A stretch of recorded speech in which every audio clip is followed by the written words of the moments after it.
Howdy my totally tubular gamers. We're back with another video, yeah. Well, I got another ranking video for you, and today it's going to be a fun one. We're going to be ranking every game developed by id Software. Yes, you heard that correctly. We're going to be ranking every game by id Software from worst to best. We're going to be stacking all these games up against each other, seeing which ones are worth playing, which ones should be skipped, and everything in between. Now, as for id Software, do I really need to give them much of an introduction? They've created some of the most beloved, influential first-person shooters ever. These are the people that created Wolfenstein 3D, Doom, Quake, Rage. Yeah, they've made some pretty big FPS games, and they're still making FPS games all these years later with the recent release of Doom the Dark Ages, and so that's why I thought it would be fun to pit all of these games up against each other and see how everything pans out. Now, id Software was founded in 1991, and obviously employees have come and gone throughout the years, but that name, the studio, it still stands to this day, and they've been a part of a lot of games. But they've also not been a part of a lot of games that you would think they have been, so let me clarify something before we get started with the ranking. I am looking at every game that was primarily developed by id Software. With the exception of Rage 2, I am not looking at games where id Software was a co-developer, a consultant, a publisher, or simply provided some guidance. I am looking at the games where id Software as a studio was knee-deep in development for a majority of the time. So what does this really mean for the ranking? It means that certain games that you might expect to be on here won't. For instance, did you know that id Software actually only primarily developed one Wolfenstein game, that being Wolfenstein 3D? Yeah, they were not the primary developer for any other Wolfenstein game. So all the other Wolfenstein games won't be here. Did you know that they didn't develop Quake 4 or Quake Wars? Neither of those are going to be here. So before you comment saying that I forgot a game or I didn't include something, it's probably for a good reason. I also won't be including any mobile or VR titles. I don't have any experience with these and don't plan on getting any anytime soon. And so at this point you might be going, okay, so what are you even going to cover? I'm still covering a heck of a lot of games, and it's taken a mountain of work to get this video together. And so with that, I ask, please like, share, comment, subscribe. I got the Patreon and the super thanks. I hope you enjoy the video. Let's get to the ranking. So when it comes to what is the worst of id Software's titles, I don't just have one title. I essentially have all of their earlier titles before Wolfenstein 3D. Now, before Wolf 3D, id Software didn't exclusively focus on first-person shooters. They actually made a number of different types of games, but they all do have one thing in common. They're all incredibly simple, so rather than sitting here for another 20 minutes ranking all of these games individually, one at a time, I'm instead going to just combine them all together here and say that collectively,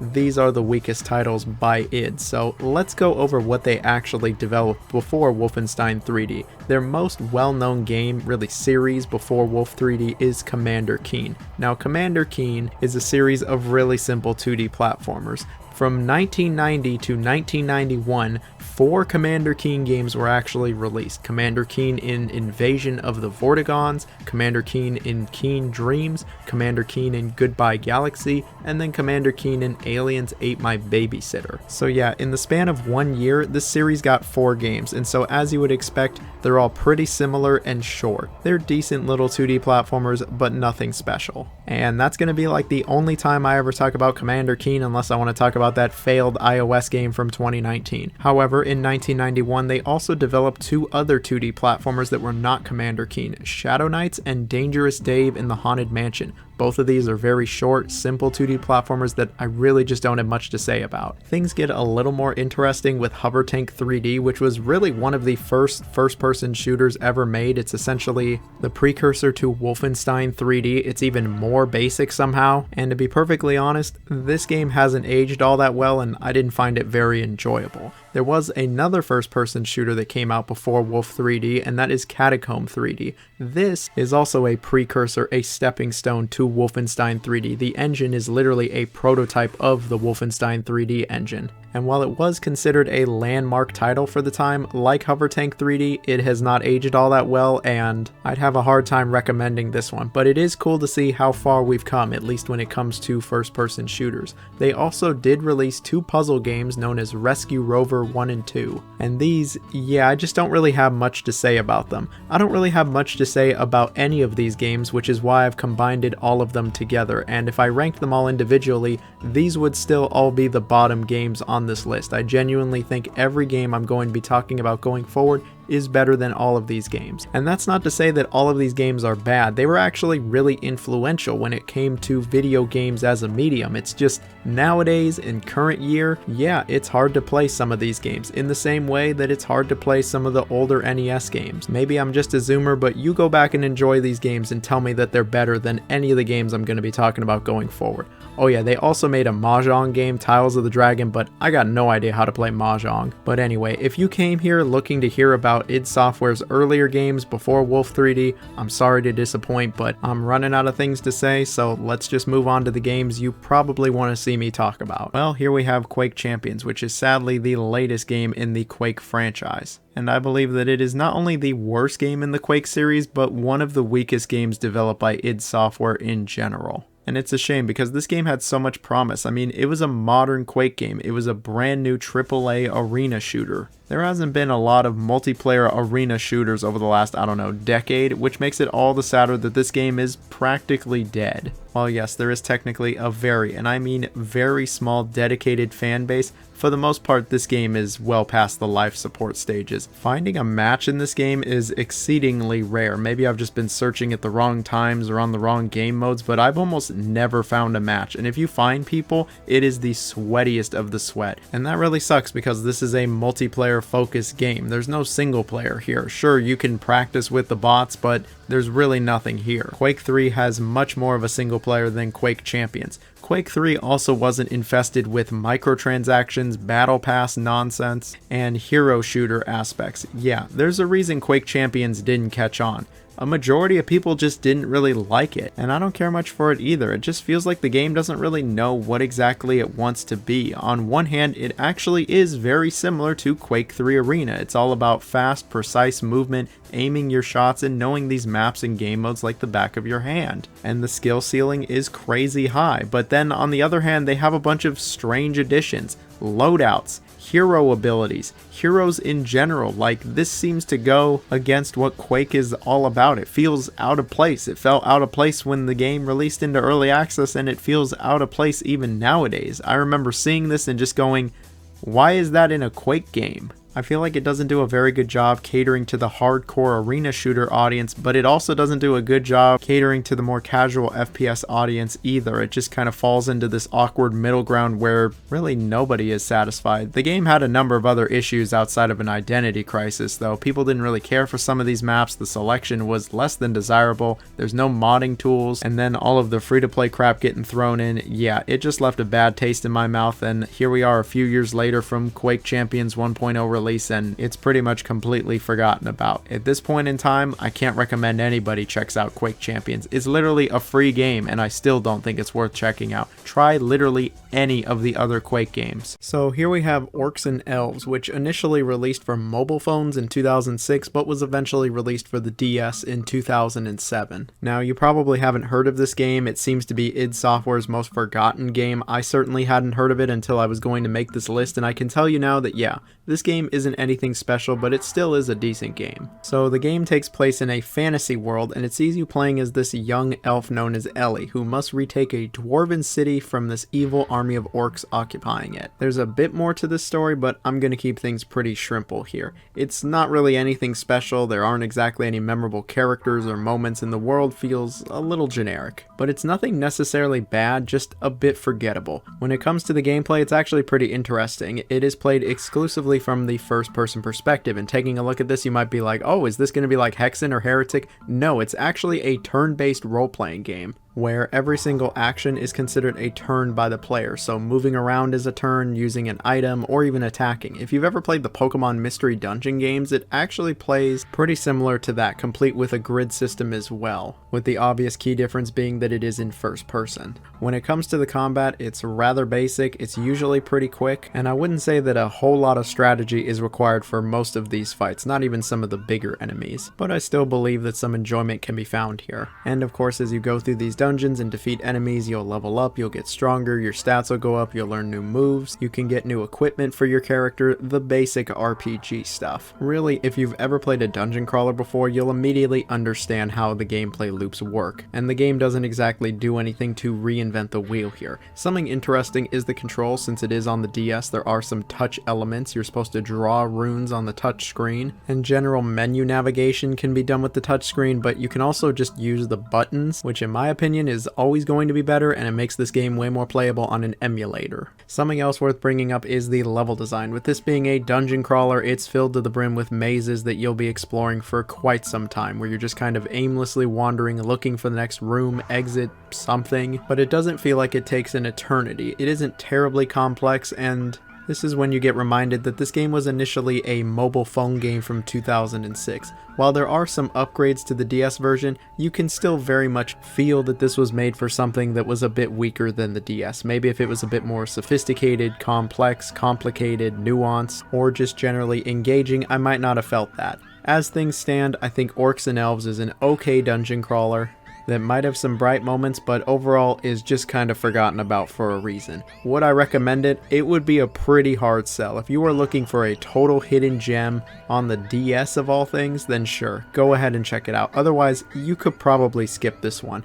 And so here we have really the FPS to kick off all FPS games. Wolfenstein 3D, initially releasing in 1992 for DOS. Wolf 3D really was a game changer. FPS games would never be the same again. Obviously Doom would really push things forward, but Wolf 3D cannot be forgotten about. And so you might be wondering, if it's such an important, influential title, why is it so low on the list? Despite being a legendary landmark game, coming back to it in the modern day, you can see how much it's aged, how much technology and gaming in general has moved forward. It's just dated in so many aspects that it makes the game less enjoyable. And really, it's through no fault of the game. They didn't have a blueprint when they were making this. They had made Catacomb 3D and Hover Tank, but that was it. They were pretty much going in blind here, and for that I think they did a great job. But if you come back to this game in the current year, yeah, you might be struggling with it a little bit, especially if you didn't play it back in the day. But anyway, when it comes to the story, it's nice and simple. It sees you playing as this man known as BJ, and it's up to him to stop the Nazis. And yeah, that's all there is to it. When it comes to the gameplay, it's pretty basic. You move in first person, forward, backwards, to the left, to the right, and you're just kind of moving forward, going through doors and gunning Nazis down. If it can move, you're going to be shooting at it. Along the way, you're going to have to pick up these keys that can open locked doors in order to progress, and of course more Nazis will show up to try to gun you down. When it comes to the enemy roster, it is and I mean very basic. There's dogs, there's Nazis, and yeah, that's pretty much it. And when it comes to what weapons you get in this game, it's pretty iconic. You have a knife, a pistol, a submachine gun, and then a chain gun. All of which, outside of the knife, do a great job at gunning down Nazis. They even have a nice little kill animation and throw out some iconic lines. When it comes to how Wolfenstein 3D looks, obviously it looks very rudimentary nowadays, but when this came out, it was considered to be kind of mind-blowing. I mean, it's in 3D, wow! But hey, I can appreciate how this game looks. It's obviously very iconic when it comes to its graphics, and I think there's some good sprites in here. I think it's actually aged just dandy when it comes to the presentation, even if there's no ground or ceiling texture. But this game has aged in a few key aspects that really hold it back for me. First off, the enemy placement is just straight bullshit. This is not an easy game. You actually die quite fast in it, and you'll frequently turn around corners and just get gunned down immediately. Or you'll open a door and immediately get shot at before the door's even finished opening, and it's like, how on earth were we supposed to know that there would be an enemy there? They just straight get the drop on you, and this happens all the time. And so it leads to you playing very carefully. You'll be peeking around every corner. The moment you open a door, you'll check all the corners of the room, and you'll be taking things rather slowly. And this really isn't the most fun. It's clear this isn't the intended way to play the game, but with so many enemies waiting to constantly ambush you, you have to take things a bit slow here. You'll also likely find yourself just trying to funnel the enemies into one spot so you can take them out a lot easier. Again, this isn't the most fun way to play the game, but you can't even circle strafe, so it's like you kind of got to play this cat and mouse game, and I never liked this. Something else that I've never been huge on is the level design. While plenty of the levels are basic enough, as you get through the game, it starts to get way too complex, and it just becomes so wildly confusing that I'll feel lost after just a few rooms. It certainly doesn't help things that almost all of the rooms look virtually identical, and it really doesn't help things when certain walls can actually be moved and are secret doors, and there's a few times where that's actually necessary to progress. Yep, I broke out the walkthrough. I was like, where do I go? What do I do? Complete with, how was I supposed to know that moment? And the last complaint that I want to bring up is, even though this game is only a few hours long, it feels a lot longer than just a few hours. It really starts to feel like a chore, and it was to the point where I was having trouble finishing the game. At the very least, the game has some really iconic sounds, beeps, boops, and music, so that'll certainly help things. Look, you can't take away from Wolfenstein 3D's legacy. Its legacy is vital to gaming in general. It's just the game itself nowadays. Yeah, I got some issues with it. Yeah, these are more retrospective issues, but we also live in 2025, so I'm going to look at it in 2025 as well. If that bothers some people, well, I'm sorry, but this is also just my opinion, and I'm always going to share how I'm feeling about the game. Despite all this, I still think it's worth checking the game out at some point. I mean, it was important to gaming for a reason. I'm not saying you gotta play all the way through it, but just giving it a shot and seeing how far we've come is something that I can recommend. Oh, and there also was Spear of Destiny, but I really don't want to talk about that game. That game takes all of the issues I had with Wolfenstein 3D and jacks it up to 11. I don't actually think that game's very good, and would say stick to the original. And so here we have the original Rage, releasing initially in 2011. I actually remember getting this one at release. I was pretty excited for it. It was the first new game by id Software in quite a long time. But I also remember being incredibly disappointed with it and not even finishing the game. I just ended up getting rid of it. It wasn't until 2020 when I sat down and played through the entirety of Rage, and I gotta say, the game's just alright. So Rage is set in a post-apocalyptic near future, think Mad Max, and it sees you playing as this soldier known as Nicholas. He was put into stasis 106 years prior, with the intention of being woken up much later to ensure that the human race is still around. However, when he wakes up, something has clearly gone wrong and he's almost killed by bandits, and so it's up to him to figure out just what the hell is happening exactly and what the world has come to. When it comes to the world of Rage, I actually think it's quite interesting. Unfortunately, the plot itself is just kind of whatever, and the same goes for the characters. It all comes off as just a bit bland. It's kind of generic, forgettable, uninteresting, and I really had a hard time recalling much information about the story and the characters. I remember John Goodman voices one of them. What he actually does though, yeah, I'd be a little hard pressed to remember. I just felt really indifferent and apathetic to this game's story, which is unfortunate. Again, I think the world certainly has potential, it could be interesting, but the game just doesn't really do all that much with it. But who actually plays id Software games for the story? What about the gameplay? So this game is actually a mix of a first-person shooter and a vehicular combat game. The game takes place in an open world that isn't actually gargantuan, and it's pretty bite-sized, especially compared to games nowadays. And there's a few things you can go do in it. You can go do all of the main missions, you can do a few side missions, there's some minor exploration here, there's some racing and car combat events, and yeah, that's pretty much what you can do. So let's take a moment to talk about the combat. The combat in Rage is fine. I'm not going to act like it's amazing, but it's also not bad. You actually can carry all of your weapons at once, which is nice. But the game is a pretty standard roster when it comes to your arsenal: a pistol, shotgun, machine gun, a crossbow, explosives, etc. You can even upgrade these weapons and change them quite a bit. The most interesting part of this game's arsenal, and low-key the entire game, is the wing stick, basically this bladed boomerang that can decapitate fools left and right, and this is actually pretty cool and it's fun to use. There's even different ammunition types for your weapons, further adding to the customization. Unfortunately, all of this feels incredibly underutilized since the enemy roster is super thin. There's essentially only two types of enemies: enemies with guns and enemies without guns, and they just rush you and try to melee you. There's really little to no variety here, and the game could have used double if not triple the amount of enemy types that show up here. And it's a shame because the guns actually do feel kind of nice. I like the customization. Again, I like the wing sticks. It's just there's not a lot of different enemies to use this stuff on, and it all feels like missed potential, which seems to be a common thread for this game. In terms of the level design, I mean, it's just kind of there. Open world included, I wouldn't say that any of it's memorable, unique, or all that engaging. It all comes off as just a bit generic. Now, when it comes to the vehicular combat, things are a bit more exciting. The vehicular combat is decent. Look, this isn't Twisted Metal. but some entertainment can be found with this. I'm not going to act like the cars feel amazing, the weapons don't feel amazing, but it's cool that you can customize your vehicle quite a bit, and blowing up other cars, there's always going to be a little bit of enjoyment with that. But unfortunately, I found the vehicular combat to be just way too easy. Actually, scratch that. I found this game to be just way too easy. Even on the harder difficulties, you will just steamroll this game. And the game also features this revive mechanic, meaning that it's very likely you'll go through the entire game without dying once. And unfortunately, it just leads to the entire experience being a bit on the dull side.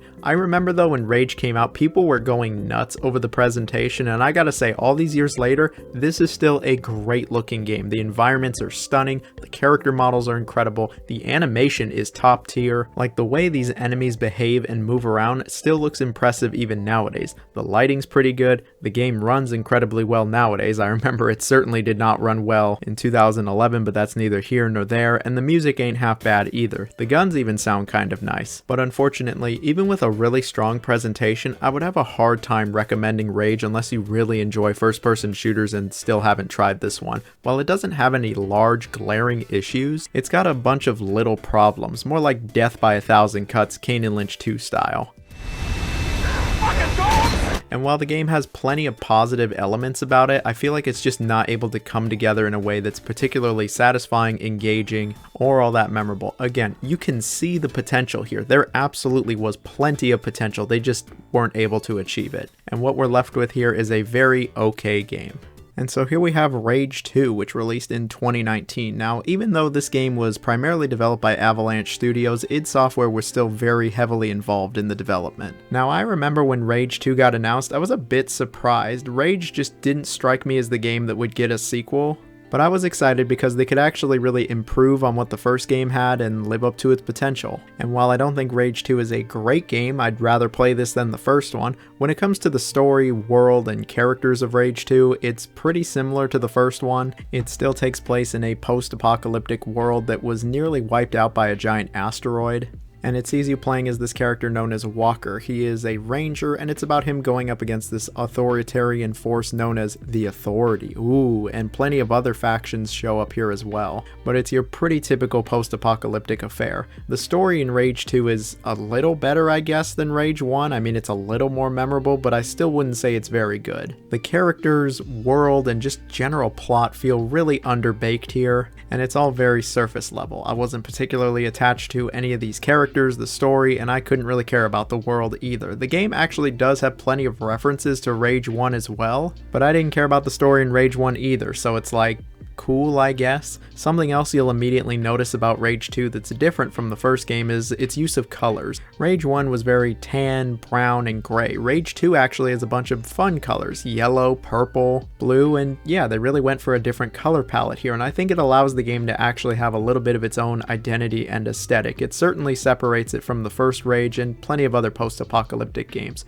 I also think it's a very good looking game, with plenty of nice environments, lighting, and interesting character models. Now, when it comes to the actual gameplay of Rage 2, this is where I think the game is quite a bit better than the first. When it comes to the combat specifically, it feels more like they lived up to the potential of the first game. Not only do you still have a good arsenal of weapons, but you also get a bunch of abilities and powers as well. And these powers are not only actually pretty useful, but they're fun to use as well. When you go into overdrive and you start just absolutely annihilating people, yeah, that's actually pretty cool. It doesn't go nuts like say the Doom games do, but I think the combat is actually pretty enjoyable here. The guns feel nice, there's some satisfying moments, the powers are interesting and entertaining, the wing stick returns and it's just as badass as it was before, and the enemy roster is much larger than the first games. There's a lot more enemy types here, and the combat has plenty of bright spots and moments where you actually do feel like a badass. My favorite part of Rage 2 is probably the combat. It's where I found the most enjoyment, and I really would say that it is leaps better than what the first game had. However, on-foot combat isn't the only type of combat in Rage 2. The vehicular combat returns from the first game, and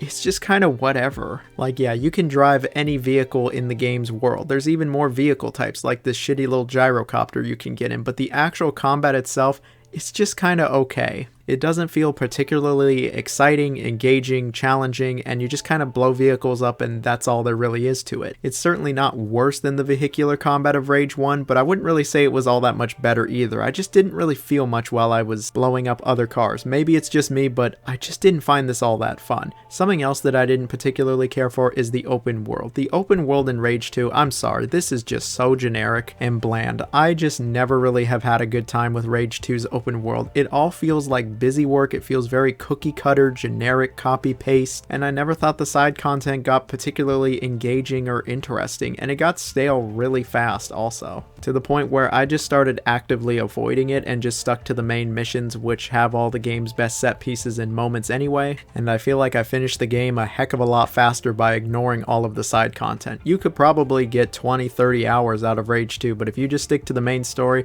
it's a pretty nice 10 to 15 hours. And hey, I actually think the pacing's pretty good if you just stick to the main story. Overall, when it comes to Rage 2, I think it's a good game, but not a great one. I just have too many issues with it, and I felt myself going into autopilot most of the time I was playing this game, and so at the end of all this, would I recommend it? I would, but it wouldn't be the strongest recommendation. If you're looking for a mindless open world first person shooter, sure, you can check out Rage 2. It doesn't reinvent the wheel, it doesn't really do anything you haven't seen before, but at least there's some fun to be had here. But honestly, I'd rather recommend other open world titles by Avalanche Studios like the Mad Max game, Just Cause 2 and 3, and maybe even Generation Zero. But Rage 2, it was a step in the right direction, I'll give it that. And here we have Doom 3, which originally released in 2004, and I'm throwing in the expansion Resurrection of Evil. Now, Doom 3 is pretty different from all of the other Doom games, and over the years I feel like it's gotten a bit of a bad rap, which is a real shame because despite it being pretty different from the other Doom games, I think it's actually still an incredibly enjoyable experience. I played it way back, like almost 15 years ago, and I thought it was incredibly enjoyable. I also got the shit scared out of me by this game, and I've since gone back and played through it a few more times and the expansion, and yeah, I think it's pretty good still. When it comes to this game's story, it's actually a reboot for Doom. It ignores the older games, and now it ignores the newer games. It really is just its own little timeline.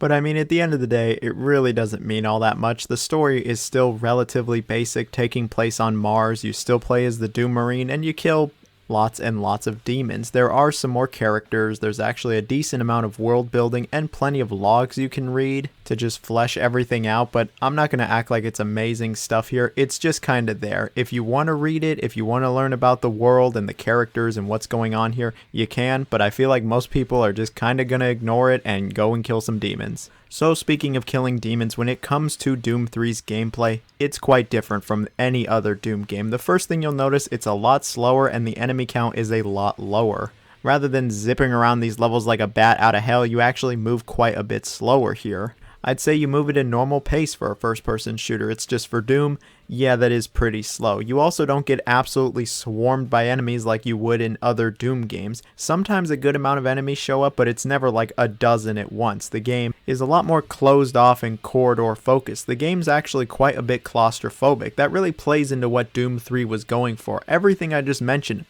plays into what Doom 3 is. It's not just a first-person shooter, it's a horror first-person shooter. That's why it's got a slower speed, that's why it feels so claustrophobic, that's why it's so damn dark, and it's why you don't get just ass blasted by enemies. They really build up every enemy showing up. They take up most of the corridors, and it feels like the encounters are a lot more planned out and methodical. I thought this game was scary as hell the first time I played it. It was so dark, I've got the little flashlight, and all of a sudden some demons show up. Yeah, it scared me. Nowadays, it doesn't really scare me, especially since I've played through this game so many times, but I can still appreciate that it is such a different approach for Doom, but it kind of works actually. I feel like there actually is a certain level of tension and atmosphere that the game is able to achieve, especially if you're playing a version where you can't hold a gun and a flashlight at the same time. I always thought this was a bit stupid, and it never really made all that much sense, but I feel like it genuinely does add to the game. When you're walking around with just this little dingy flashlight and all of a sudden a demon jumps out of the darkness and you gotta quickly switch to your gun and try to kill it, yeah, it's tense. And I feel like it was those moments where I was the most scared. I know subsequent re-releases added the duct tape mod where it's just attached to your character and you can hold a gun and use the flashlight at the same time.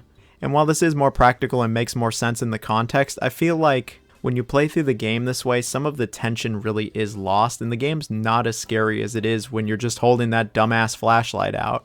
But hey, you know what they say, different strokes for different folks. When it comes to the gunplay of Doom 3, I actually think it is pretty solid. A lot of the classic Doom weapons return, and they're just as great as ever, like the shotgun. The shotgun absolutely fucks in Doom 3, but there are a few new weapons here. I think the guns feel nice, it's satisfying, and when you put some of these fuckers down, oh yeah, it feels good, especially after they just scared the crap out of you. I'm not going to act like it's anywhere near as satisfying as plenty of the other Doom games on this list, but I think it's still pretty good, even nowadays. And I think the moment-to-moment gameplay actually holds up incredibly well. Something that I don't think holds up incredibly well is the pacing and the level design. I remember Doom 3 was a bit slower, not just when it comes to the gameplay, but the pacing. And coming back to this game, yeah, I forgot that it's a bit sluggish. A lot of the game is spent in this giant Mars base, and it feels like you're here for quite a while. I mean, you're here a majority of the game, and it's fine at first, but it starts to feel a bit samey and even a little repetitive by the end of it.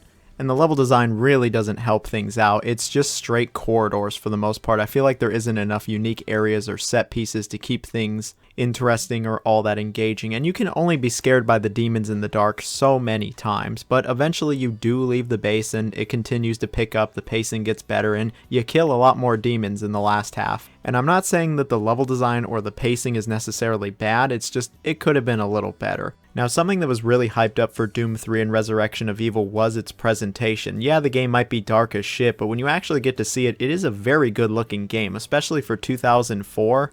Like this, along with Far Cry and Half-Life 2, were some of the best looking games ever for the time, and even nowadays, it's still a good looking game. Sure, the human characters look a bit uncanny and blocky, and the demons can look a little funny, but the environments and the lighting is still very well done. The lighting in particular, that's some good stuff. When it comes to the sound design, it's also pretty good. The music is not like the other Doom games where it's all heavy metal or rock or going crazy. It is, again, more atmospheric to fit the horror tone, or there's just no music at all. But at least the main theme is a banger. The demons make some pretty terrifying noises, and that contributed to me getting the crap scared out of me. The guns, though, oh, they all sound real good. There's a nice amount of kick to them, especially the shotguns. Overall, Doom 3 is clearly not everybody's cup of tea when it comes to Doom.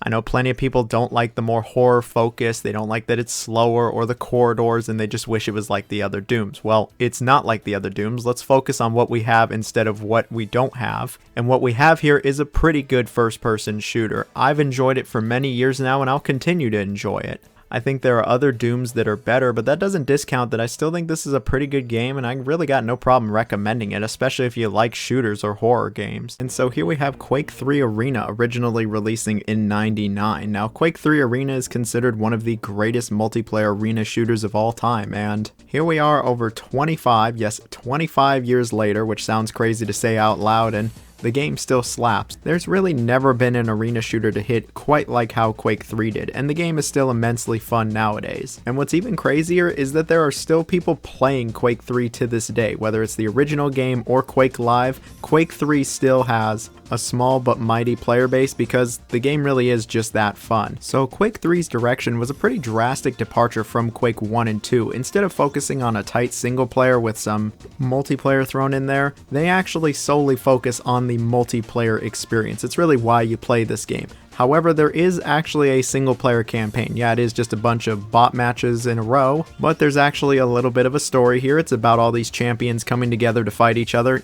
Yeah, that's pretty much it. They even try to simulate boss fights where it's just a one-on-one. But you know what? They tried, and there's actually something to play through here, unlike Quake Champions. But it doesn't really matter if you're playing single player or multiplayer. This is a really fast-paced FPS that is going to demand perfection. While you can do decent enough just playing casually, Quake 3 is a pretty hardcore experience. Movement is everything. You move so fast in this game, you're jumping around like crazy. And where you're positioned is incredibly important. Something else that's obviously very important is the weapons. How are you going to kill each other if you don't have any weapons? Since this is an old school arena shooter, you do have to find the weapons on the map. You got to know where all of the weapons are, and all of the weapons behave incredibly differently. While some are a little better than others, for the most part I think Quake 3 actually has pretty balanced weapons. It really all comes down to the maps and certain situations. For instance, on long range maps, yeah, the railgun is king. But on the more intimate close quarters maps, the shotgun might be your go-to. You also do have to aim your shots since the game is so fast, and that really adds to the skill ceiling. I do feel though that with enough practice, anyone can be good realistically with any weapon and get good results. Now, something I just mentioned a second ago, the skill ceiling is one of the core reasons why Quake 3 was so popular and why people are still playing it nowadays. The skill ceiling is crazy in this game. It's way higher than most first-person shooters. Not only do you need crazy good reflexes, but you need to know how every weapon behaves, you need to know these maps, you need to know where the weapons spawn, you need to master the movement, and you gotta fully understand these game modes. While Deathmatch will obviously always be the most popular game mode, there are a few other game modes in here, and I think they're all fun. I think the maps are actually very well designed for the most part as well. A lot of them loop around, and it feels like certain areas or segments of maps were designed for a certain weapon or encounter in mind. And I like that. It keeps these matches fast, engaging, and most importantly, a good time. Even though the skill ceiling is really high in this game, you can still hop in with absolutely no experience and have a great time. Yeah, if you're playing online, you're probably going to get your ass whooped, so practice with the bots a little bit, and then you'll be right as rain. At the very least, you'll get to mess around with the weapons, which, by the way, feel great. One of the reasons I love Quake 3 is I just love the feel of these weapons. Not only do they all have a great kick to them, but it's just immensely satisfying when you hit other players. That noise, meaning you actually hit them, oh, I really just can't get enough of it, and all of the weapons are just so different from each other and really promote different play styles. The shooting in Quake 3 is nothing short of excellent. Something else that I really like about Quake 3 is the visuals. Sure, it wasn't exactly a looker for 99, Unreal Tournament does look better, but I've always really appreciated the simplicity and clarity of the game as a whole. You're moving super fast through these maps, you're not going to have much time to react, and I think the game does a great job of making everything as clear as possible. For instance, the ammo pickups, they're all color coded, and even though I'm kind of colorblind, I still am able to distinguish enough between them where I'm like, okay, yep, that's a rocket pickup, that color means it's an energy pickup, and it just allows the game's pacing and flow to be even faster. And I think it's a little bit more of an underrated aspect of Quake 3. And of course we have the music. The music is fantastic in Quake 3. It's really nothing but bangers, and the sound effects, like I already mentioned, they're so good. So in conclusion, Quake 3 Arena, it still is a certified banger all these years later. Yeah, you might get your ass whooped online, and the single player content is pretty bare bones, but it's all a whole lot of fun still. There was an expansion to this one, Team Arena, which adds some team-based game modes, some new weapons, items, and player models, but I don't think people even really cared all that much for this back when it was released. Eventually there was Quake Live, released initially in 2010, and that is available on Steam, and that's still a great way to play Quake 3 even nowadays. But at the end of the day, Quake 3 is still a total banger and absolutely worth trying if you like arena shooters. And so here we have the original Quake, the one that started it all, originally releasing in 1996. Where do you even begin with a game like Quake? Well, I guess you can begin with the story, probably the least important part of the original Quake. So it's easy playing as an unnamed protagonist, but later games would name it Ranger, going through these portals to stop some enemy codenamed Quake, and that's really the story. There's not a whole lot here, at least when it comes to the setting and world of Quake. It's a lot more interesting. It was clearly inspired by dark fantasy, specifically H.P. Lovecraft, complete with a interesting name for the final boss, but the game also has a number of areas that are very gothic or medieval in nature, and I think this game is a very cool world, and it has a great aesthetic all these years later. So Quake was one of the first 3D first-person shooters and is considered a pioneer when it comes to 3D gaming as a whole, and visually, it certainly plays the part. Yes, it obviously has aged quite a bit when it comes to the presentation, but I still think it looks nice. It's pretty clear what everything is, and the game has a pretty timeless aesthetic / atmosphere. It's also very visually distinct from the rest of the Quake games. Legit, none of the other Quake games look anything like this, and go for something much more alien versus dark fantasy. Alright, but enough of that, let's actually talk about, playing the video game. So with Quake being a follow-up to Doom, you knew it would be a first-person shooter where you're just blasting everything in sight, and yeah, that's exactly what Quake is. It is a classically styled boomer shooter where you blast everything that moves. You move through some somewhat complex levels, collecting keys until you eventually find the exit, then rinse and repeat. The game is very linear, and 95% of the gameplay is you shooting things. So how is the gunplay? Oh, the gunplay in Quake is fantastic. The game is quite fast-paced. It doesn't have you going nuts like Quake 3, but you move at a pretty brisk speed. and you'll be zipping around these maps shooting at anything that even sneezes in your direction, and all of the weapons feel great. You start the game with a shotgun, which is way better than the shitty Doom pistol. But things really only get better from here. You get a double barrel shotgun, eventually you get the iconic nail gun, you get a super nail gun, you get a rocket and grenade launcher, and finally the Thunderbolt, this electricity spewing weapon that can just shred through enemies. And the enemies are no joke in this game. Some of them go down without a fight, but other ones can rip you a new one if you're not careful. Like you'd expect, you don't regenerate health or anything of the sort, you have to find it on the map, and the game can have plenty of tense moments. I think the combat is excellent in Quake. It's aged incredibly well. All of the weapons are very satisfying. They all got a great kick to them. The sound effects are just iconic, and enemies just really get blown into chunks here. It's quite entertaining. Something else that makes Quake as good as it is the level design. The level design is actually pretty good in this game, where it's not super linear, it's not just a bunch of hallways and corridors, but it's also not crazy complex and convoluted. It's a nice mix, where there's plenty of levels filled with corridors, but there's also plenty of levels with more open areas.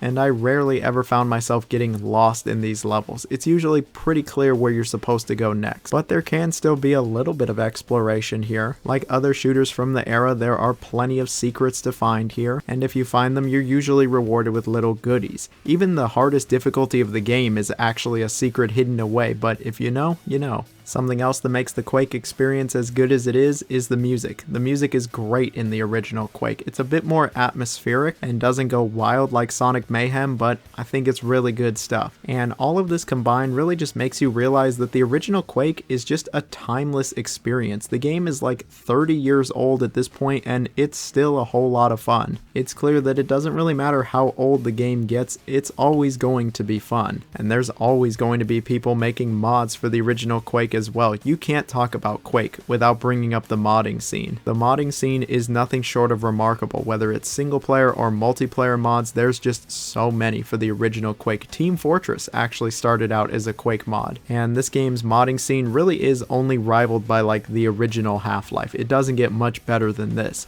There was also the multiplayer, which was incredibly popular back in the day, to the point that they created an entire convention dedicated to it, QuakeCon, that is still going on even nowadays. And while I haven't messed around with the multiplayer of the original game all that much, I'm certain there's still people playing it. So needless to say, the original Quake really is just a legendary title. It's one of the best first-person shooters of all time, and it comes highly recommended, especially if you still haven't played it at this point. Nowadays, Quake 1 has been re-released several times over with all of its expansions. Originally, there was only 2 expansions to Quake 1. There was the Scourge of Armagon and the Dissolution of Eternity. And even though I played through both of these quite a while ago, I still very much enjoyed them. It really is just more of Quake, with both of these expansions adding over 30 new levels that are all actually pretty decent, tons of new enemies, some new bosses, some new weapons, some new ammo types. In the second expansion, you even get a grappling hook to help you move around some of these levels. I think these are actually worth playing as well, especially if you like the base game. Sure, they don't have the tight pacing of the original game, but they're fun also. However, in the last decade or so, there's actually been 2 brand new official expansions for the original game developed by Machine Games, Dimensions of the Past and Dimension of the Machine, and these, yeah, they're pretty fun too. And I wouldn't be surprised if at some point we end up getting another expansion to the original Quake, because the original game, it really just is that good. The full game and all of its expansions are widely available, and I totally think it's worth trying. It doesn't matter how old this game gets, it's always going to be a great, fun, entertaining time. And so here we have it, the Doom that started it all, the original, releasing back in 1993. While it was originally only on the PC, Doom is probably the most ported game ever. I really can't think of a game that is on more devices than Doom. People have put it on calculators, they even put it on the ordering screen at McDonald's. I think the only game that could rival it is like the original Sonic the Hedgehog. But anyway, the original Doom. What's there even left to say about it at this point? It was a landmark title for first-person shooters, and it doesn't matter if it's 1993, 2003, 2013, 2023, current year, it's still a fantastic first-person shooter that is still a ton of fun. It holds up in basically every aspect. When it comes to the presentation, sure, it looks dated, but it's still got an incredible charm to it. Seeing the Doom guy's face down there will never not get old. and this game is just filled to the brim with legendary sprites at this point, whether it's the Pinky or the Cyber Demon or even just the other normal enemies. Like, I love how this game looks. The aesthetic is just timeless at this point. And the gameplay is basically timeless, especially nowadays when there's so many boomer shooters. There's more boomer shooters releasing than AAA shooters, and so Doom just fits right in, where you're dropped into these sometimes decently sized levels and are told to just get to the end of the level. Along the way, there's going to be plenty of demons to try to stop you, and you'll even have to collect some key cards. You'll have to collect a key card to go unlock a door or a switch or an elevator, so then you can continue on in the level. And even for the time this wasn't considered innovative, Wolfenstein 3D basically had the same thing, but Wolfenstein 3D was very flat. Doom actually had some verticality to it. Doom also wasn't maze-like with its levels. Sure, a few levels can get pretty complex, but nowhere near as complex or annoying or frustrating as Wolfenstein 3D. In fact, the levels are pretty good. You won't be too lost, and there's plenty of demons to shoot. And when it comes to the gunplay, sure, it might look relatively primitive nowadays, but it still is incredibly satisfying. The weapons are just beyond iconic, not only visually, but how they feel and the noises as well. I mean, the weapon roster low-key influenced the entire genre, where there's like some melee weapon. In this case, you have your fist and the chainsaw. There's a shitty pistol, a shotgun, a chain gun, a rocket launcher, the plasma rifle, and the BFG, the big fucking gun. Yeah, the weapon roster's just kinda goated, and all of the weapons are useful outside of the shitty pistol. But you get plenty of things to kill. There's a variety of enemies here, from the grunts to the demons to some of the stronger demons. But they all really have the same attack pattern. The moment they see you, they're either going to make a beeline for you or start attacking, or usually both. So you gotta kill them before they kill you. But you do have to contend with a little bit more than just the demons. These environments are pretty hazardous as well. There's all these exploding barrels, and then there's a bunch of chemical waste all over the place that you're gonna have to dodge. Mars is a pretty dangerous place. Oh yeah, this game takes place on Mars. There actually is a bit of plot to this game, but it's about as basic as you would expect. Despite the game being split up into episodes, they basically all have the same story. The Doom Marine is sent onto Mars to just annihilate all the demons. That's pretty much it.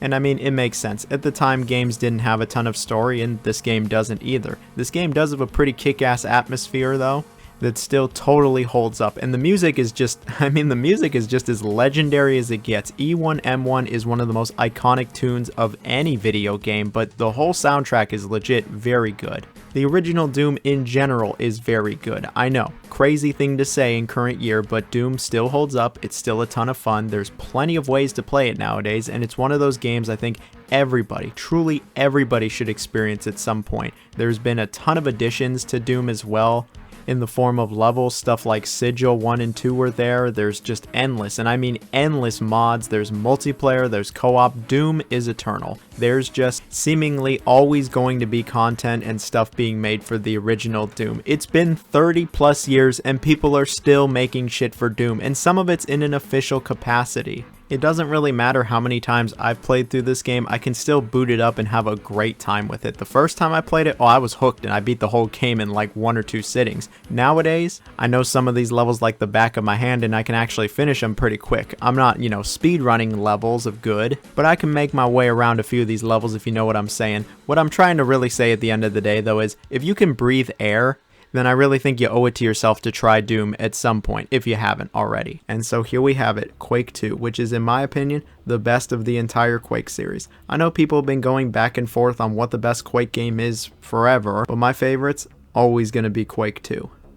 Developed by id Software and released initially in 1997, Quake 2 is actually rather different from the first Quake. It has nothing to do with it in terms of story, setting, world, etc. It actually takes place on this alien planet known as Strogos, and it sees humanity going into war with this alien race known as the Strog. And of course they rely on a lone soldier, i.e. you, to take out this entire alien race, and that's exactly what you're going to do. Not only does the game visually look very different from the original Quake, but it goes for a completely different atmosphere, vibe, and tone. And while I actually kind of prefer the original Quake's atmosphere to Quake 2's, I still think this is pretty cool. And so you might be going, okay, why do you think Quake 2's better than Quake 1 then? The gameplay. The gameplay of this game absolutely rules. It is still a fast-paced, classically styled boomer shooter where you just blast everything in sight. If it moves at all, you need to destroy or kill it. Sometimes both, and sometimes not in that order. The gunplay is excellent in Quake 2. It's even better than the originals. All of the weapons just feel remarkable in this game. Like, they all have such a nice kick to them.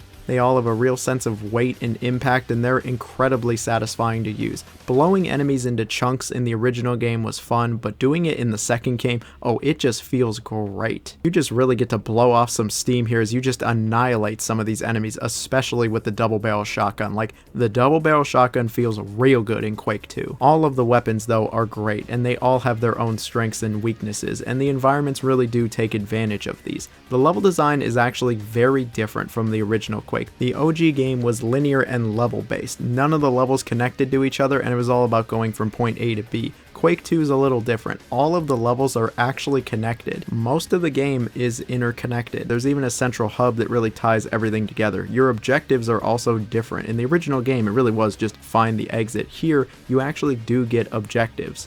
Sure, they're all incredibly basic, like flipping a switch or getting to a certain area, but it's not as linear and straightforward as the original game, and I actually quite like the level design. I like the open nature to it, and I like how it all connects together. I especially like it when you find little shortcuts and you really get to just see how connected the world truly is. It's the same kind of feeling you get in Dark Souls, only on a much smaller level because the level design isn't that grand. And yes, I just compared Quake to Dark Souls. It was inevitable. You knew it was going to happen. What I'm trying to say is I actually think the level design is quite good and enjoyable to go through. Yes, at times it's pretty easy to get lost in some of these levels, especially if you're not sure where something is, or if you take a substantial break from the game, then you might feel a little lost. But I think the game does overall a pretty good job at funneling you through these levels, and it's always at least somewhat clear where you're supposed to go next. Just look for where the enemies are. Usually that's a good indicator. But like the first game, if you explore around enough, you'll find secrets. There are plenty of secrets in Quake 2, and you're usually rewarded with goodies or power-ups. There's actually a number of new power-ups to this game. The original game had some power-ups, but Quake 2 has got a number of power-ups, and almost all of these are pretty useful. And you might need some of these. While the game doesn't get as challenging as the original Quake, it still has plenty of challenging moments, and the enemies can absolutely rip you a new one, especially if they catch you off guard. I'm not going to say that their AI is particularly great, but usually they show up in numbers. And a neat little touch is that enemies do actually demonstrate visible wounds after you injure them, which is a good attention to detail. Speaking of, the game looks quite a bit better than Quake 1. It is crazy that it came out only a year later. Like, this is a good looking game, at least for 1997. Another area where Quake 2 absolutely kills it is the soundtrack. I love Quake 2's soundtrack. It is so good. I have been listening to this soundtrack for over a decade. It's one of the best soundtracks of any first-person shooter. It's just goated. I really got nothing else to say about it. And everything I've spoken about thus far is just for the single player. Like all the other Quake games, there's a multiplayer aspect to this game as well. While I haven't played a ton of it, it's still cool that the game goes online and that there still is a dedicated community to Quake 2. Then of course there's all the many mods and community content that really extend this game's life out, but we'd be here all day if we started looking at those. Originally there was 2 mission packs also released for Quake 2, that is the Reckoning and Ground Zero. Both of these are good. I wouldn't say either of them are like incredible must-play FPS games like the base game, but they're both still pretty fun. I remember getting rather lost in the Ground Zero expansion, though the level design gets a little too open and a bit confusing. Still, if you like Quake 2, you're going to enjoy these expansions. And then in 2023, there was actually a new expansion released for Quake 2, Call of the Machine, and this is great. This was a whole lot of fun. Quake 2 in general is just a whole lot of fun. It's an engaging, challenging, exciting FPS that absolutely holds up. The combat alone just kind of carries this game. The railgun, the double barrel, shit, the BFG, it all feels so good. And like Quake 1, this game has been re-released numerous times. There was obviously the infamous Nintendo 64 version, but we live in an era where you can play Quake 2 on any modern console or your PC and it's going to run and play great. There's all these expansions. Quake 64 and its expansions are thrown in as a bonus. There's Quake 2 RTX, which looks great. The lighting goes crazy in that. Quake 2 is legitimately better than it's ever been, and if you're somebody that is even remotely interested in first-person shooters, I recommend you check it out. It's a must-play title, and it's one of the reasons why Quake is such a legendary series. Obviously, no Quake game left the same impact as the original, but out of all the Quake titles, my favorite really is Quake 2. I think it's just a great time. And so here we have Doom, the 2016 game specifically. Now, I was very, very excited for this game. First new Doom game in over a decade, and it looked to be nothing like Doom 3. It looked like it was the older Doom games, but in the modern era, and that's absolutely what it was. They really took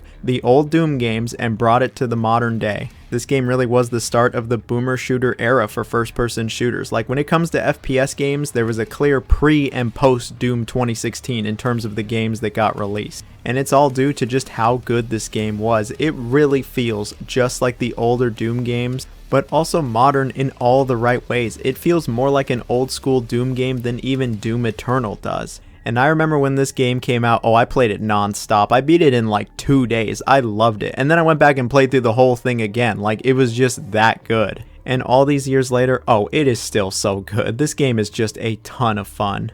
When it comes to the premise or setup for this game, it really isn't all that different from the older Doom. You play as the Doomslayer, who awakens from a deep sleep and is tasked with just killing all of the demons on Mars, I guess. There is a bit more to the story. There's actually some characters and a good amount of world building. But the general gist is kill all the demons, ignore Samuel Hayden, fuck around and find out. There's actually quite a bit of lore to this game if you really want to delve deep into it, and I think that's pretty cool that if you are interested in the backstory and the characters in World of Doom, they absolutely have stuff for you. But I think most people probably just ignored it and said, I want to kill all the demons. And when it comes to the gameplay, it is top tier here. It is so good.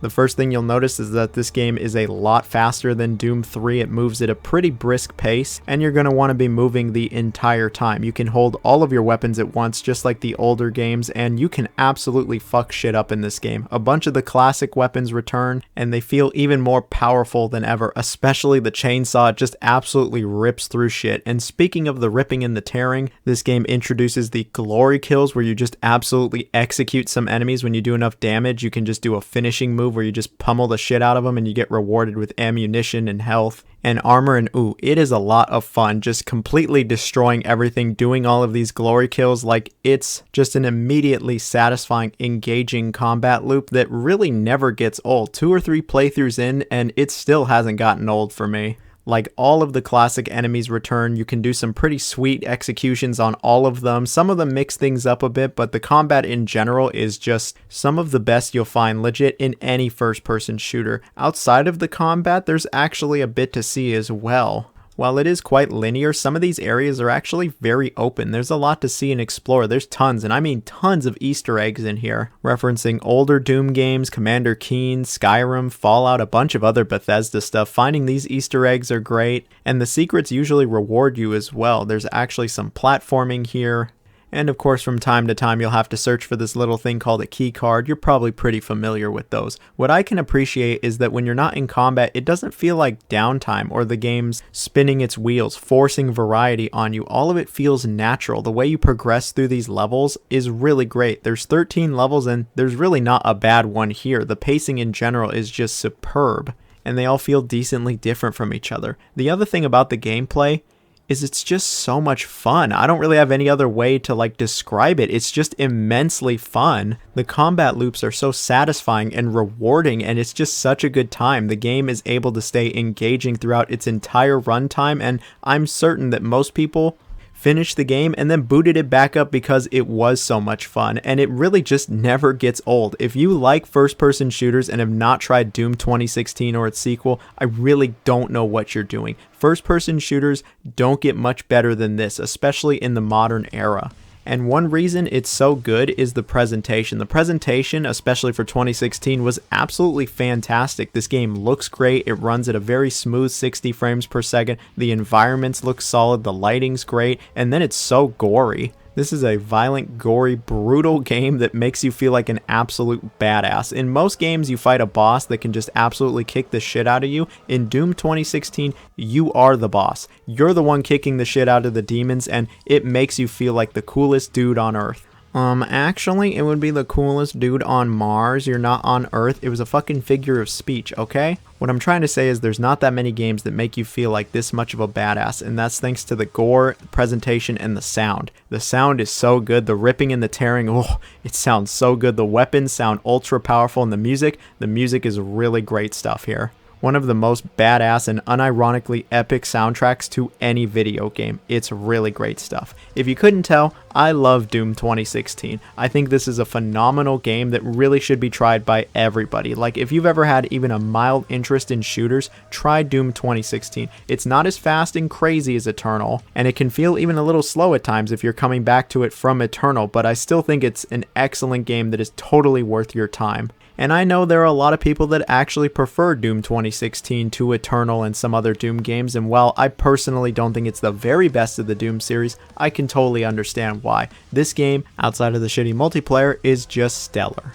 And so here we have Doom the Dark Ages, the latest in the Doom series and the latest game developed by id Software. The Dark Ages had a lot to live up to with Doom Eternal. I mean, Eternal low-key revolutionized first-person shooters, so how the hell were they going to follow up on that with something completely different? Now, I recently did a 25+ minute in-depth review of this game, so I'll keep things a little more brief here. So The Dark Ages is a prequel to the 2016 game, and it takes place in this medieval techno world. Yeah, there's a mix of technology, but plenty of medieval stuff, like there's still castles, weapons, etc., but there still very much is technology, electricity, guns, energy, yada yada yada. It sees you playing as the Doom Slayer once again, and it's up to him to essentially protect this kingdom from the forces of hell. This time hell is really mad at these people and is trying to wipe them out, but the Doom Slayer, he ain't gonna let that happen. There's actually a bit more of a focus on the story in this game, especially compared to the prior Doom games, and I think it's decent enough. Look, it's not award-winning stuff and the writing isn't going to blow you away or anything, but I like the attempt. They actually flesh out this world quite a bit. They flesh out some of these characters and there are plenty of good moments. They even give the Slayer a little bit more depth, and you'll really be rooting for him by the end of it. The game generally keeps the same attitude from the two prior games in the Doom Slayer. Yeah, total chat out here. I like the story and the setting. When it comes to the gameplay, it's a bit different from 2016 and Eternal.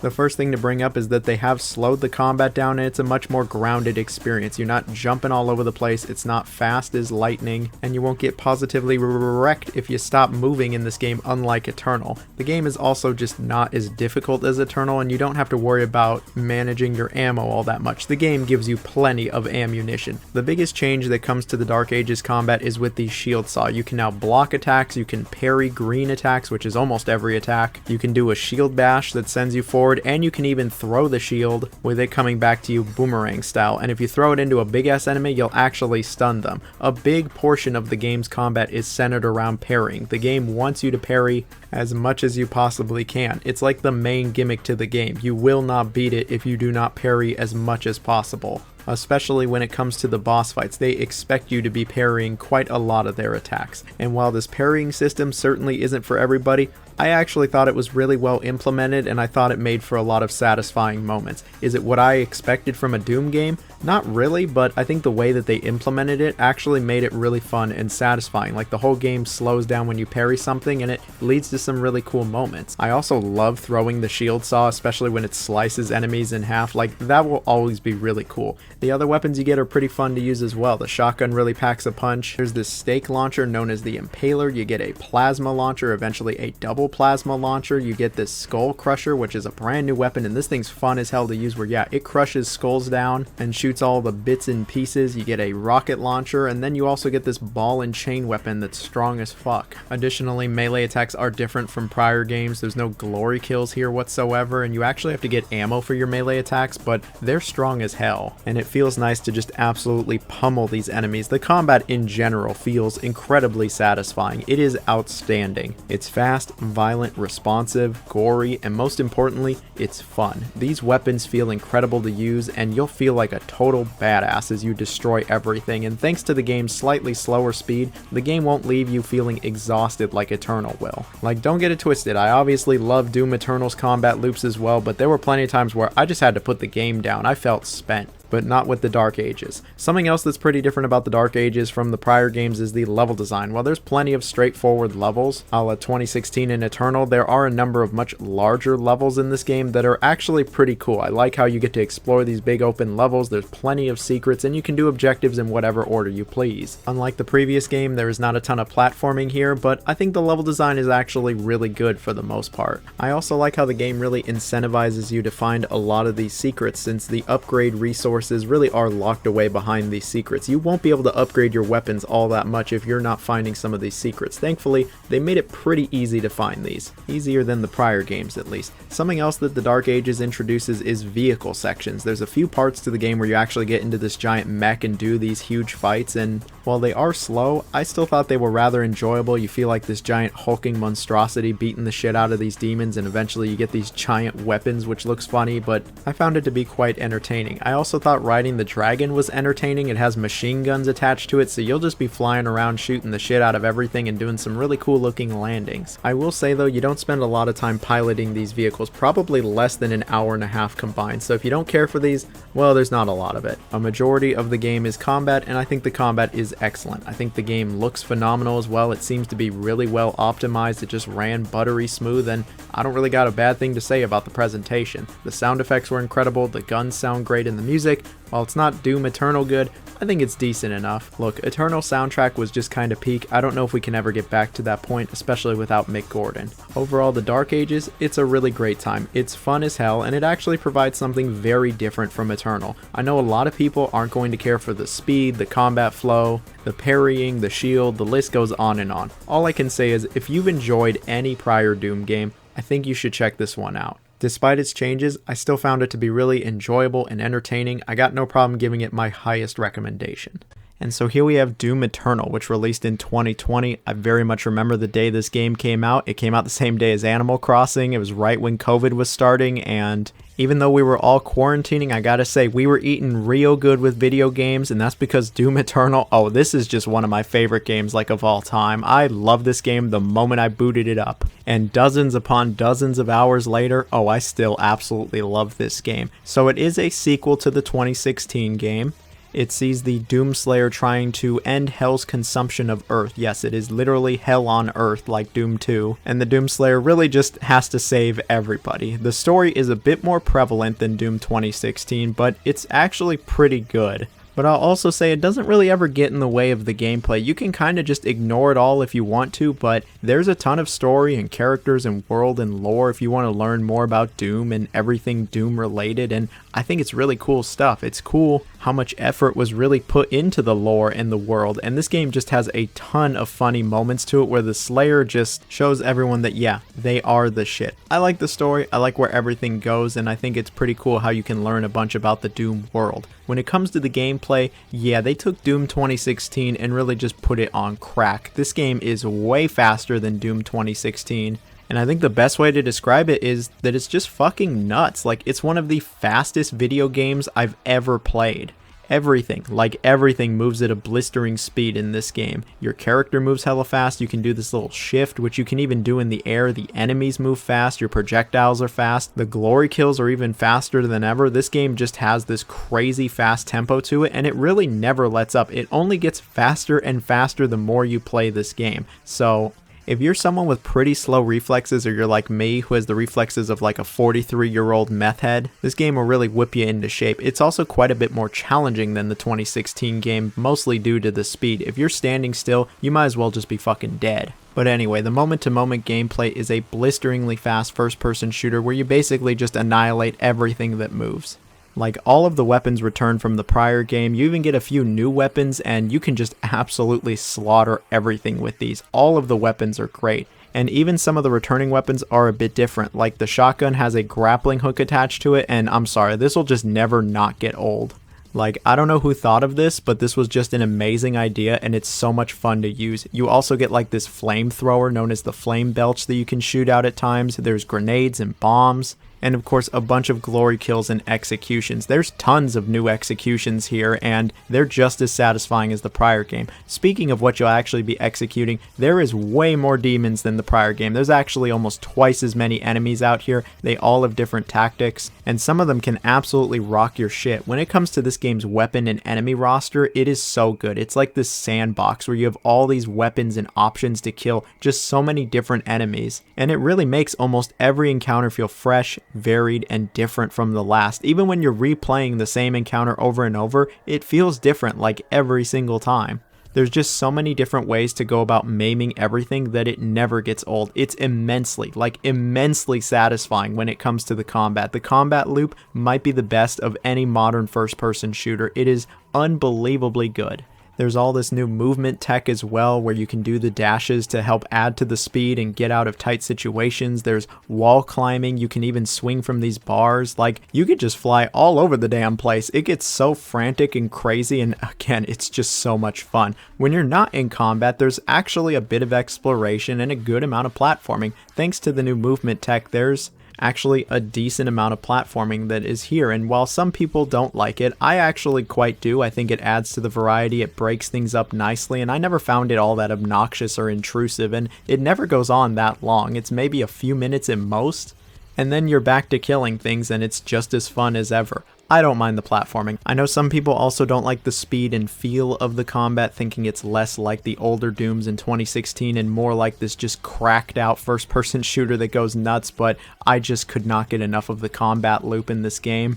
Like, inject that shit into me all day, fam. I just wanted more and more of this combat. I find myself coming back to this game just to do more ripping and tearing and more of the combat. It's just so much fun. I can only say it so many times, but like, it's just so much fun. And then of course there's a little bit of exploration. There are some secrets to find, but you'll find yourself wanting to replay these levels a bunch. The level design is pretty good. The game's got a good length to it. The pacing is very good. And I found myself thoroughly engaged the entire time. There wasn't a dull moment to this game. Even when you're in the Fortress of Doom, the new hub area where you can like upgrade your gear and look at some of the stuff you've collected and of course choose older missions. I actually think this is pretty cool and it's a good hub area. When it comes to the presentation, I mean, just look at it. It looks fantastic. It looks even better than the 2016 game.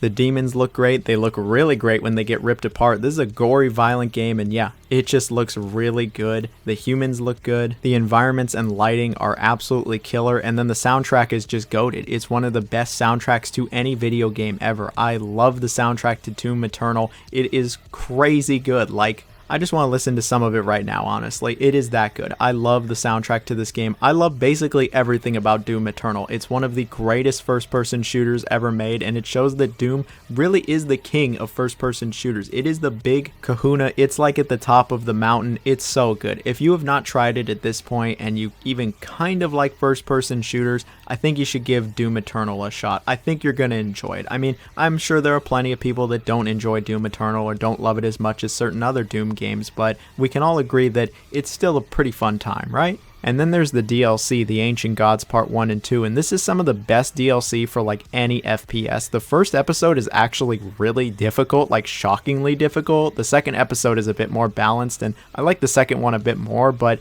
this DLC, oh, it's also very good. Look, I've been gushing about Doom Eternal for several minutes now. It's pretty obvious how I feel about it. I think everybody should go try it at some point. It's such a good time.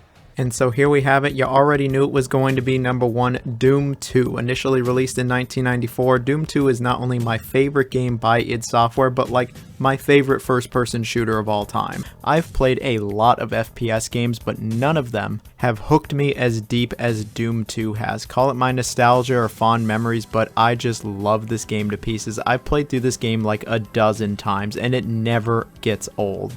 Sure, while the new Doom games are graphically superior, they're way more violent and satisfying, there's just something about Doom 2 that makes me say, hey, I think this is still the best Doom game. I absolutely love the other Doom games, but Doom 2, this game just hits different. When it comes to the story, it's hell on earth. The demons have gone to Earth to take over and the Doomslayer shows up to save the entire planet. Pretty simple stuff. When it comes to the gameplay, it very much is a sequel to Doom. It plays just like Doom, where it's a fast-paced first-person shooter that sees your character getting dropped into these somewhat large environments and told to just kill everything and get to the end. Along the way, you'll find plenty of key cards to open doors, switches, elevators. You know how this shit goes. There's plenty of different demons to stop you, though. All of the weapons return from the original game, but there is one new addition, the Super Shotgun. This double-barrel shotgun is one of the greatest guns to ever be in any video game. It is so great and it's so much fun to use. The combat is just as enjoyable as it was in the original Doom. It feels even better.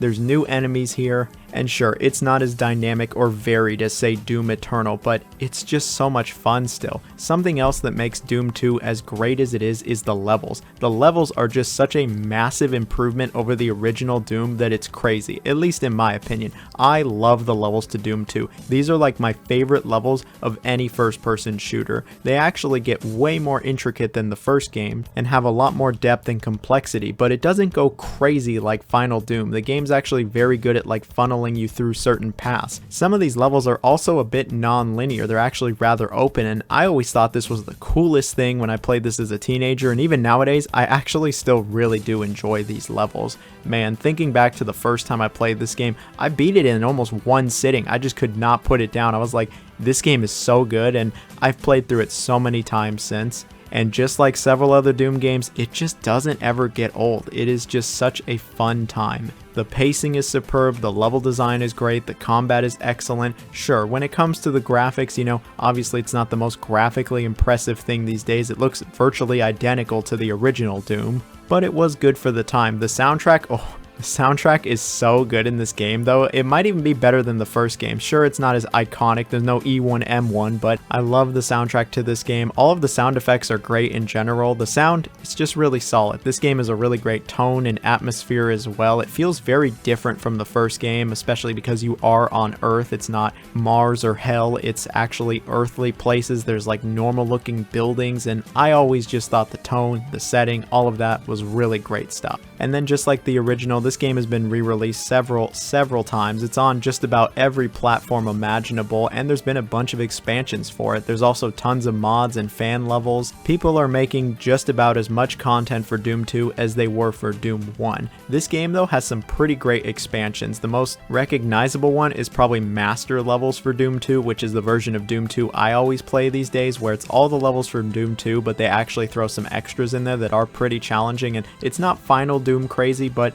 it can get difficult. It's a welcome challenge, and some of those levels are actually pretty intricate, but throughout the years there's been other expansions. There was No Rest for the Living, which was developed by Nerve Software, but it was under the direction of id Software, and this was for the Xbox 360 release of Doom 2, and these levels, yeah, they're solid enough. The most recent expansion actually came out in 2024. Yeah, it's 2024 and Doom 2 is still getting an expansion. It was Legacy of Rust, which was developed by id Software along with Night Dive Studios and Machine Games, and yeah, these are some pretty great levels. It's more Doom 2. How could you not love it? Like, there's a reason that so many people are still playing Doom 2 even nowadays. It's got all the hallmarks of just its certified classic that I think everybody should try. If you've ever been interested in a first-person shooter, video games in general, give Doom 2 a shot. It's available on everything. Yeah, it is pretty old now, and I'm sure there are plenty of people that will look at this and go, oh, that's too crusty, that's too ancient, I don't want to play that. Just give it a shot. You'll be shocked at how well it actually has aged and how well it does hold up. So yeah, even though this game doesn't go as nuts as Eternal or Dark Ages or many of the other games I've talked about today, this really is my favorite game by id Software.